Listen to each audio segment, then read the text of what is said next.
So we have been discussing the alternative measures of economic development. Initially, we have studied GDP and per capita income as the measures of development. Later, we have studied PQLI and HDI as the measures of development. Now, we are discussing GDI and GEM as the measures of development. In the last class, we have studied how does the GDI is measured briefly and what is the significance of that and what are the defects of that index. Now we have GEM, gender empowerment measure, as the measure of economic development. Gender empowerment measure, shortly called GEM, is devised by the United Nations Development Program in 1995. This is being published by UNDP and per annum through its Human Development Report HDR along with GDI and HDI. As the name suggests, this is to measure the gender empowerment of the nations, of the member nations of the United Nations. There are three indicators for measuring gender empowerment measure. First is measuring women's access to the parliamentary position, women's access to the parliamentary bodies, women's elections to the legislatures, parliaments. So whenever a nation is sending their women in higher volume, in higher proportion to the parliament, to the law making bodies of the nation, to the legislatures, to the parliament, then that nation will be listed higher in the list of nations by gender empowerment measure. And if the nation is not sending that much of their women to the law making bodies or parliaments and legislatures, then the nation will be down the list of nations by gender empowerment nation. And you can see the pictures I have given on the slide. Honorable former Prime Minister of India, she is known as the Iron Lady of India, Indira Gandhi, who made bold decisions in various times. And second one is the current Chief Minister of West Bengal, Mamata Banerjee, and in the right side you can see Sushma Swaraj, the former External Affairs Minister in the Modi I cabinet, and represented the nation as the External Affairs Minister, and she served the Parliament as the Member of Parliament and the Minister of various ministries several times, and she also served as the Chief Minister of Delhi, and she also served as the Member of Parliament and Member of Legislative Assembly. Second indicator for measuring gender empowerment measure is measuring women's place in high paying jobs having power.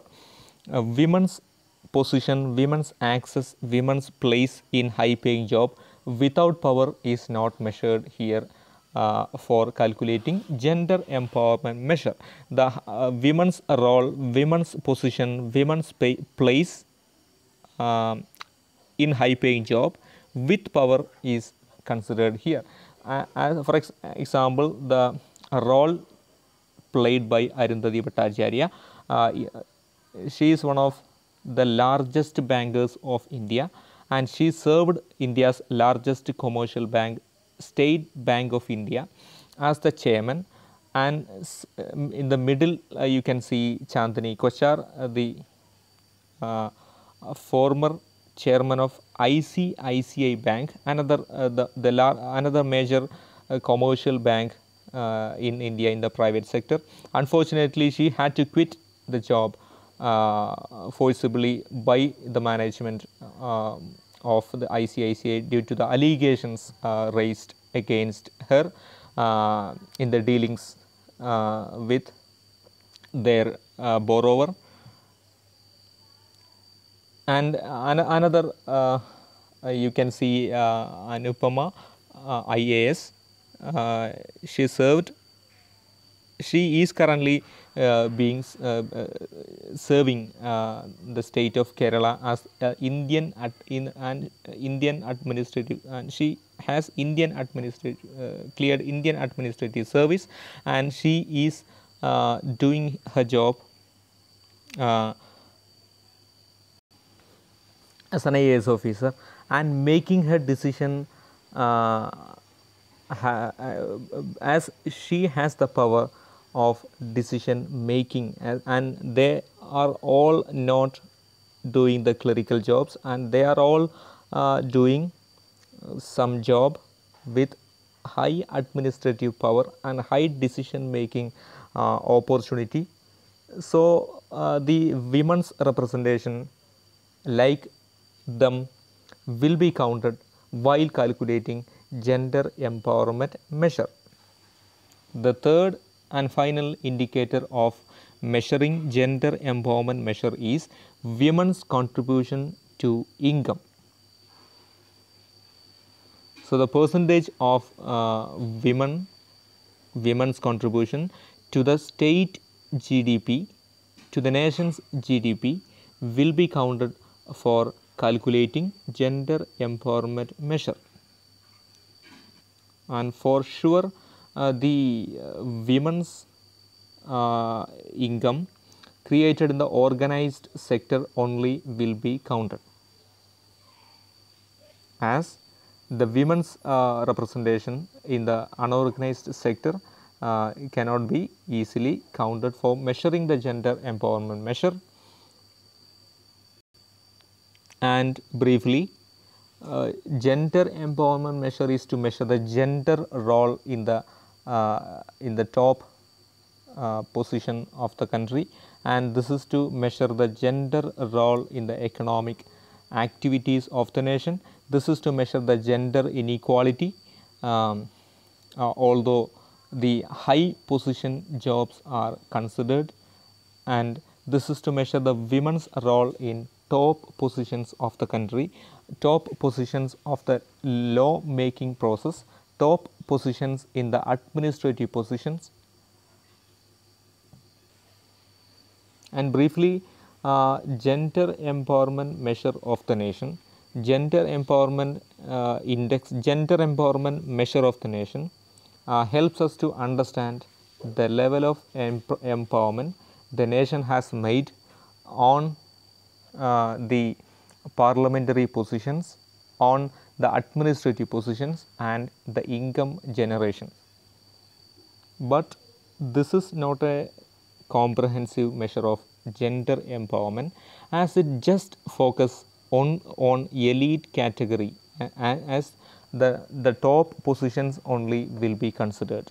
That means women's representations in legislatures and parliaments only will be considered, and women's representations in the local self-government bodies will not be considered.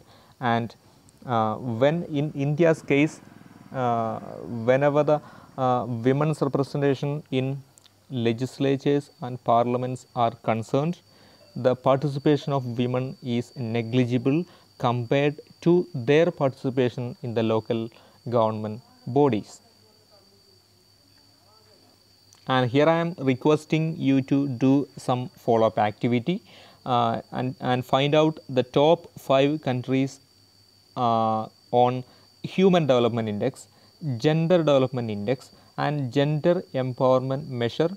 And for that you are requested to download the 2018 HDR or 2019 HDR from the UNDP website www.hdr.undp.org, and you are also requested to find out India's position on HDI, GDI, and GEM as per the latest published Human Development Report of UNDP. Thank you.